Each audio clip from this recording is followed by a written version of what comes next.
এত সুন্দর খাবার নষ্ট করতে বাধ্য হলাম। চলো তোমাদেরকে সবটা খুলে বলি।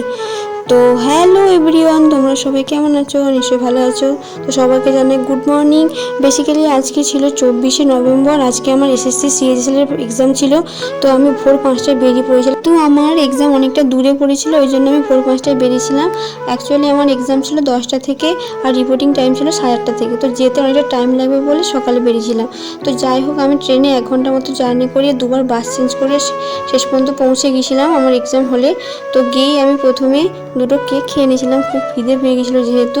তো পরীক্ষা শেষে আবার চলে এসেছিলাম লাঞ্চ করতে, যেহেতু আমি সকালবেলা চা খেয়ে বেরিয়েছিলাম, ওই জন্য ভাবলাম যে কিছু খেয়ে নিই। তো হোটেলে গিয়েছিলাম ভাত খেতে। তো সেখানে মাছের থালি নিয়েছিলাম, সাথে মাছ ছিল, একটা ডাল ছিল, আর একটা কি সবজি তরকারি ছিল, আর একটা ঝুড়ি আলু ভাজা ছিল। তো খাবারটা দেখতে যতটা ভালো লাগছে, খেতে মানে মোটেই ভালো লাগে না, আমার তো একদমই পছন্দ হয়নি। 100 কত টাকা মতো নিয়েছিল আমার মনে নেই। তো যাই হোক, সেটাই খেয়ে নিয়ে কোনো রকমে বাড়ির উদ্দেশ্যে রওনা দিয়েছিলাম। আমার বাড়ি ফিরতেও প্রায় বিকেল হয়ে গিয়েছিল। তো বাড়ি এসে একটুখানি চা খেয়ে নিয়েছিলাম, আর তারপরে আবার পড়তে বসে পড়েছিলাম। তো আজকে ব্লগটা কেমন লাগলো অবশ্যই কমেন্ট করে জানিও। আর এরকম ব্লগ ভিডিও দেখতে চাইলে চ্যানেলটা অবশ্যই সাবস্ক্রাইব করে রেখো। আজকে মতো টাটা।